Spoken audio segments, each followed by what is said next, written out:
ambaye anaweza kusumbua watu watatu. Kwa hiyo baada ya kumtoa Kibu ni kama wale aliwapatia aueni na wakaanza kusogea na kutawala eneo lote la katikati, kwa sababu palikuwa hakuna mtu mwingine ambaye anaweza akawaletea madhara ya 1 against 1. Kwa nafikiri mwalimu ni kama vile alikuwa amechanganyikiwa na hakutarajia kuona kile ambacho alichokiona. Simba kuwa na kicha ziada, ndio maana ameshindwa kulenga hata shuti moja. Maana yake wakati wote walikuwa hapo kwenye pressure ya mchezo na viungo wao walikuwa wanakosa nafasi ya kutengeneza even nafasi chache. Jinsi ya ambaye tumekuwa tukiamini miongoni mwa viungo bora na kuonekana kabisa, na wakati mwingine tutategemea wachezaji wakubwa waonekana kwenye mechi kubwa. Huyo nani ukiangalia Mpanzu ambaye tulikuwa tunamzungumzia na kufurukuta kabisa. Hata unagundua kwamba level yao ya kiushindani wamekutana na level tofauti na kile ambacho wamezoea kila siku. Kwa walikuwa wana mechi ngumu katika maeneo yote. Yaani hakuna eneo ambalo liliperform vizuri.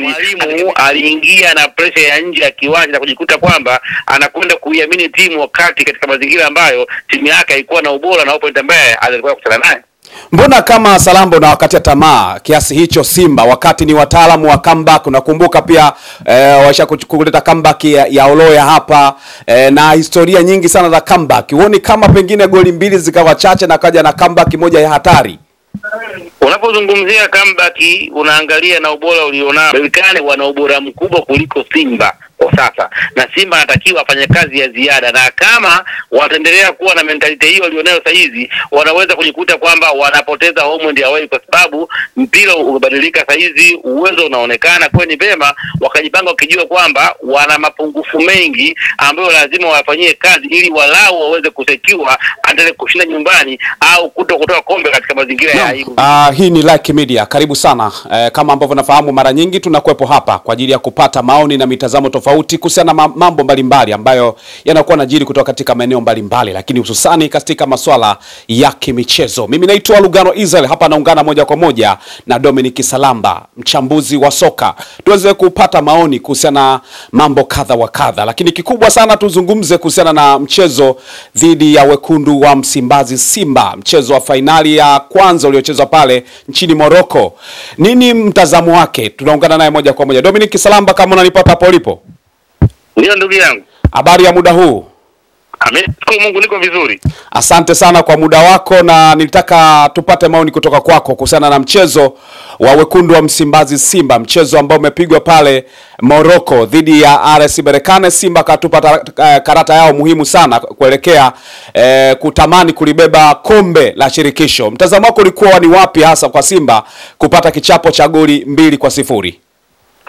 Nafikiri matarajio ya watu wengi yani kabla ya mchezo ni tofauti wakati wa mchezo na baada ya mchezo, kwa sababu watu wengi walikuwa wanaangalia upande mmoja kwa kuiangalia Simba katika njia iliyopita, na watu wengi hawakuchukua time kuiangalia Berkane katika njia iliyopita. Kama unafahamu kwamba mashabiki wengi wa soka wa Tanzania wanapenda timu zao hizo, Simba, Yanga, Azam, Singida, timu nyingine. Kwa hiyo hawateki trouble au kutake time kuweza kuangalia timu nyingine zinaendaje. Kwa hiyo watu walikuwa wanaiangalia Simba katika bora na kuikuza katika level ya juu wakilinganisha na opponent ambao wamekutana nao tokea hatua ya kwanza mpaka hatua ya mwisho, lakini hawakupata nafasi ya kuweza kuiona RS Berkane katika bora wake. Kwa jana katika mechi ukiangalia ndio ilipelekea pengine hata mwalimu akaingia na mpango mkakati ambao mimi naamini kwamba ulikuwa ukichagizwa sehemu kubwa sana na maneno ya nje ya mashabiki kuliko uhalisia wa kile ambacho alikuwa nacho. Mimi nitegemea katika mechi kama ile angekuwa amefanya ubeki vizuri, ameangalia Berkane vizuri kwa bora wao. Sikutegemea kama angeweza kuingia na kutamani kwenda kupishana Berkane katika mechi ambayo zilikwenda kutata timu mbili ambazo zina ubora wa aina mbili tofauti kabisa. Kwa binafsi nimeshuhudia ikiwa ni mechi ya finali ambayo ilibebwa na upande mmoja, na naweza nikasema kwamba Simba hawakutoa upinzani wa kiwango cha juu cha kupelekea kwenye mechi ya finali kama ambavyo tunaweza kushuhudia. Unachokizungumza ni kile ambacho hata mimi kuna mahali nilikuwa nimetoa maoni yangu kwamba Simba itakiwa wao na line ya mabeki watano, kwa maana katikati center beki wangekuwa watatu na pembeni kama kawaida wa full beki wawili, manake line ya mabeki ingekuwa watano. Au mtazamo wako ulikuwa tofauti na hiyo? Ni achilia mbali inakuwa na center back watano, labda viungo watatu, washambaji wawili, lakini kuna namna ambayo unaweza ukacheza unapokutana na timu ambayo imekuzidi vitu vingi. Nilikuwa nazungumza hapo mwanzo kwamba Simba anaingia kama underdog kwa sababu anakutana na RS Berkane ambaye amecheza finali nyingi na amechukua ubingwa, lakini sio finali tu, inaweza pengine ikawa ni historia ya nyuma. Katika msimu huu ndio timu bora katika kombe la shirikisho katika level ya hali ya juu, ukiangalia uwezo wa mtu mmoja mmoja, lakini na kitimu na kimbinu zaidi. Kwa hiyo nitegemea unapokutana na timu kama hiyo lazima uingie na mpango wa kwenda kukubali kuwa nyuma, kuwa second team, na unashambulia baada ya kuwa umetoka kushambuliwa. Maana yake unakuwa na watu wengi nyuma ya mpira wasiopungua 6 mpaka 7 na kuweza kwa contain. Kwa hiyo nitegemea ungeenda kuingia na staili ya kwenda kusoda tempo mchezo, lakini pia kupunguza makosa kwa sehemu ya ulinzi. Lakini kikubwa kutokana na nchi yetu na mambo yetu, watu yale maneno kwenye mitandao ya kuona kwamba ni finali akaingia kwenda kucheza open player ambapo baadaye ilimlazima aweze kuchange. Kwa binafsi ninaamini kwamba Simba walikuwa wana kiwango cha kawaida ukompea Berkane ambao jana kama wangekuwa na umakini wangeweza kisha kama finali inaishia kule Berkane. Lakini ukiangalia Salamba, hata katika michezo ambayo Simba alicheza na timu kama Constantine, moja kati ya timu kubwa, Faxien pia ni timu kubwa, walikuwa na penda misamba kama ambavyo wanasema kwa open, lakini walikuwa wanafanikiwa na kucheza vizuri licha ya kwamba kila sehemu pengine wamefungwa, lakini namna ambavyo walikuwa wanacheza pengine wakachukulia hata Berkane wanaweza wakawini kwa open kuliko kwa ruhusu wakawashambulia wakikaa katika eneo la chini. Level ya Berkane ya kiushindani ubora ni tofauti na Constantine, ni tofauti na Satisfaction, ni tofauti na Bravo. Zile ni timu ambazo unaweza kuzungumzia zilikuwa zina wakati mzuri miaka nyuma, hasa Constantine hiyo miaka ya nyuma na Satisfaction, lakini katika siku za karibuni wamekuwa hawana ubora mkubwa ambao unaweza kukompea na Simba. Ndio maana Simba alikuwa anaweza kubato hata katika mechi za away kwa sababu kuna mazingira yanakuwa na kuruhusu wewe kuweza kusogea kutokana na opponent ambao wanakuwa anakuja. Ukiangalia katika ile level ya kiushindani, ile pace, kujituma, intensity, ilikuwa ni mechi ambayo Simba iliwapalia kipindi cha kwanza. Unaweza kuona ule uthubutu, ule umakini na confidence, hata ukaa na mpira ilikuwa ni ngumu kwa sababu walikuwa na makosa mengi sana kwa sehemu ya ulinzi na kiungo kutokana na pressure ambayo walikuwa wanapewa. Lakini pia unaweza kaangalia na ambapo timu ya Berkane walikuwa wanaweza kupenetrate na kuingia kwenye lango la Simba. Wangekuwa wako makini, tungeweza kushuhudia finali inaishia kule Morocco. Kwa hiyo binafsi na kwamba ilikuwa ni finali ambayo ilitawaliwa na timu moja, na ni kama vile Simba hawakuwa tayari kucheza finali kutokana na kile ambacho tumekwenda. Inawezekana pia kocha wa Simba alikuwa hajawasoma kwa maana Berkane, kwa maana kwenye engo ya tempo, manake tempo ambayo walikuja nayo kipindi cha kwanza kilimfanya mpaka Abdrazak Hamza akaita maji mma. Kwa upande wako unahisi labda kocha hakujua tempo ambayo huwa mara nyingi wanaitumia katika michezo na imewagharimu? Mara nyingi ile ligi yetu ina pesa nyingi sana. Ligi yetu wakati mwingine maneno ya mashabiki, viongozi na watu wengine wakati mwingine inakuwa na nguvu na kuweza hata kuimbisha hawa technical bench. Si mara moja mara mbili tumekuwa tukiyashuhudia. Unajua ukiangalia baada ya kuingia finali kama watu walijua kwamba itakuwa ni mechi ya kawaida kama mechi nyingine. Kwa hiyo yale maneno, zile pressure, zile slogan wakati mwingine zinaingia na kujikuta mtu unajisaulisha ubora wa opponent ambao ni kosa kubwa sana. Ndio maana hata baada ya concede magoli mawili bado watu wanatoka na kauli za kushujaa kwamba sisi tumefurahi. Sasa unashangaa kuona timu ambayo imefungwa magoli mawili ilikuwa imezidiwa kwenye kila sehemu, haikupata chochote ndani hata moja, imefunga magoli mawili, mnatoka mnaanza kushangilia kwamba wakija kwetu tutapata matokeo. Sasa unaanza ukahoji how.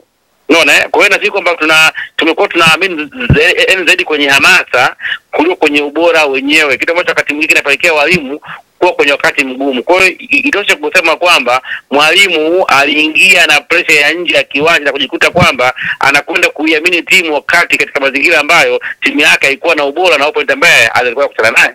Mbona kama Salambo na wakati ya tamaa kiasi hicho Simba wakati ni wataalamu wa comeback? Unakumbuka pia waisha kuleta comeback ya Oloya hapa na historia nyingi sana za comeback. Huoni kama pengine goli mbili zikawa chache na kaja na comeback moja ya hatari?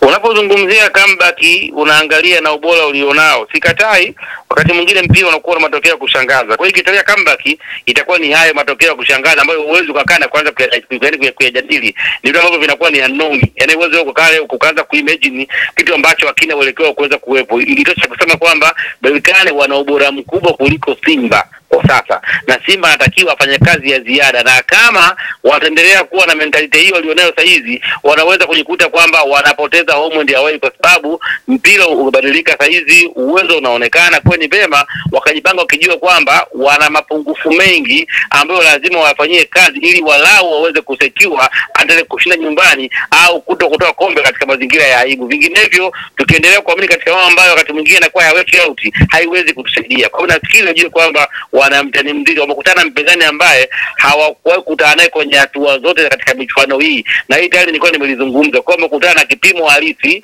cha level ya kuweza kushukiri kiushindani. Kwa nilichokiona jana ndio utagundua kwamba wana maeneo mengi bado. Ukiangalia viungo Ngoma na Kagoma ambao pengine walikuwa wanasifika sana jana, ndio uliweza kuona tofauti kati ya yule Kamara na hao viungo wawili. Ukimwangalia labda Zaki Hamza ambaye alikuwa anapewa nguvu kubwa na kusifiwa, na pia kafikia tu akaanza kumkompea na walinzi wengine wa Kongwe, jana umeweza kuona nini ambacho kimekwenda kutokea. Ukimwangalia Kamara, ukimwangalia Mohamed Hussein, ukimwangalia Kamara Kapombe, ukimwangalia huyu Jincha Diawa, ukimwangalia Chamo, utagundua kwamba kumbe timu yao ipo kwenye level ya kawaida, kwa sababu wamekutana na ubora halisi ambao unaweza kuhakikisha na kuweza kupima na kukompea kati ya wao na opponent wenzao. Kwa hiyo maji na mafuta vilijitenga.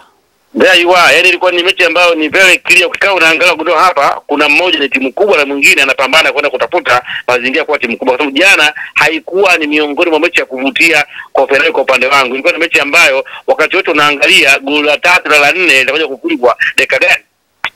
Lakini ukiangalia inawezekana kwa maana ya Berkane walikuwa wamewajua Simba kwamba huwa wanaanzaga na tempo ya chini, wao waanze na tempo ya juu, na ndio maana akapata goli kama dakika ya 7-8 hivi, lakini mpaka dakika 15 wakapata goli na hawakupata goli tena. Ina maana wasingepata magoli ingekuwa ndo basi tena.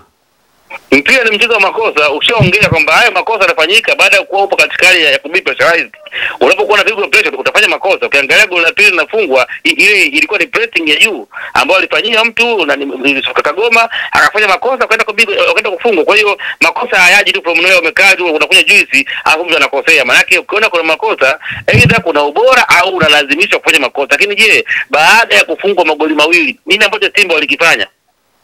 Bagolo mchezo, matukio mengi ambayo yalikuwa ni ya utata yalikuwa yanaelekea upande wao. Makosa, goli likataliwa, of course ilikuwa ni offside. Ukiangalia zile penalty na vitu vingine, maana yake wao walikuwa wako vulnerable kuweza kuadhibiwa wakati wote. Kwa wakati mwingine timu inaweza ikakosa matokeo makubwa si kutokana na ubora wako wa kuzuia, isipokuwa ni kutokana na madhaifu ambayo wao walikuwa wanayafanya kwenye sehemu ya kumalizia. Kwa mechi ya jana wa kujilaumu sio Simba wajisifia walikuwa na beki nzuri, wa kujilaumu ni Berkane kwamba walikosa nafasi nyingi za wazi kuweza kuzitumia. Kwa hiyo hivyo ni vitu viwili tofauti. Unaweza ukafungwa goli moja afu mtu akawa amekosa magoli 7 kwa uzembe wake.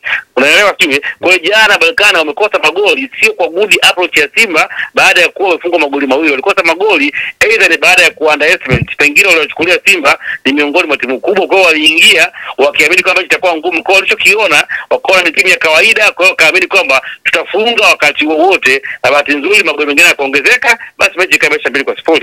On target ya kwa Simba haikuwepo hata on target. Unaweza ukazungumza vipi kuhusiana on target ya kwa maana on target bila kuwepo hata moja, malaki off target 9, lakini kwa upande wa RS Berkane wao on target 6, off target 14. Unaweza ukahusishanisha vipi kuhusiana na ubora wa hizo timu katika mazingira hayo, kwamba kwamba Berkane nao hawakuwa makini katika nafasi hizo 14, manake mashuti kama 8 yote alienda nje?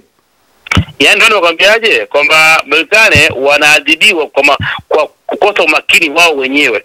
Yaani walikuwa na kila kitu ambacho wanatakiwa wapate matokeo makubwa, lakini wakashindwa kutumia nafasi. Hiyo ni sehemu ya football. Simba kuwa na kitu cha ziada, ndio maana ameshindwa kulenga hata shuti moja. Maana yake wakati wote walikuwa wapo kwenye pressure ya mchezo, na viungo wao walikuwa wanakosa nafasi ya kutengeneza even nafasi chache. Jincha Zawa ambaye tumekuwa tukiamini miongoni mwa viungo bora, jana kuonekana kabisa. Na wakati mwingine tutategemea wachezaji wakubwa waonekana kwenye mechi kubwa. Huyo nani ukiangalia Mpanzu ambaye tulikuwa tunamzungumzia jana kufurukuta kabisa. Hata unagundua kwamba level yao ya kiushindani wamekutana na level tofauti na kile ambacho wamezoea kila siku. Kwa walikuwa wana mechi ngumu katika maeneo yote. Yaani hakuna eneo ambalo liliperform vizuri katika mechi ya jana upande wa klabu ya Simba. Ukiangalia mabadiliko ambayo aliyafanya mwalimu alimtoa Kibu Dennis akamuingiza Valentino Noma, na ndipo ambapo mfumo wa uchezaji wa Simba ukabadilika, mfumo ambao uliwapelekea mabeki kuwa watano, laini ya mabeki kuwa watano, lakini akawa ameua nafasi ya ushambuliaji kule mbele. Kuondolewa kwa Kibu Dennis katika ule mchezo, unafikiri ilikuwa na afya? Kwa sababu Kibu Dennis alikuwa na uwezo wa kukusanya watu wawili watatu na kusogea ndani ya box, pengine akusogea, lakini mara mbili matatu pengine angefika kwenye box, angeenda kusababisha madhara makubwa. Inawezekana mwalimu hakuwa sahihi kumtoa Kibu Dennis katika mchezo ule. Ndio nakwambia kwamba ninachokiamini mimi kwa uwezo wangu wa kutafsiri mpira ni kama mwalimu alikuwa yupo kwenye presha kubwa sana ya matakwa au maoni ya watu wengi. Sababu hata ambacho alikifanya kilikuwa kina afya kwenye timu yake. Hata baada ya kuweza kumuingiza yule alikuwa Valentino Noma, ni mchezaji na namba 3 ambaye akawa anacheza kwenye side moja na Mohamed Hussein, bado haikuwa sawa. Kwa sababu ukiangalia kazi ambayo alikuwa anafanya Kibu Dennis ilikuwa ni kazi ambayo wakati mwingine ilikuwa inawafanya wale walinzi na viungo Berkane washinde kuwa free na kuweza kusogea kwenye eneo la Simba, kwa sababu ni mtu ambaye anaweza kukimbia na mpira kwenye eneo kubwa na inakulazimu uwe na watu zaidi ya wawili ili waweze kumcontain. Kwa hiyo ukiwa na mtu kama huyo, maana yake safu ya ulinzi ya timu pinzani na kiungo haiwezi kuwa free na kuweza kusogea. Wakati wote watakuwa wanapanda mbele wakiwa na namba chache, wakiamini kwamba hawa jamaa kupata counter attack wana mtu ambaye anaweza kusumbua watu watatu. Kwa hiyo baada ya kumtoa Kibu, ni kama wale aliwapatia auweni na wakaanza kusogea na kutawala eneo lote la katikati, kwa sababu palikuwa hakuna mtu mwingine ambaye anaweza akawaletea madhara ya 1 against 1. Kwa nafikiri mwalimu ni kama vile alikuwa amechanganyikiwa na hakutarajia kuona kile ambacho alichokiona.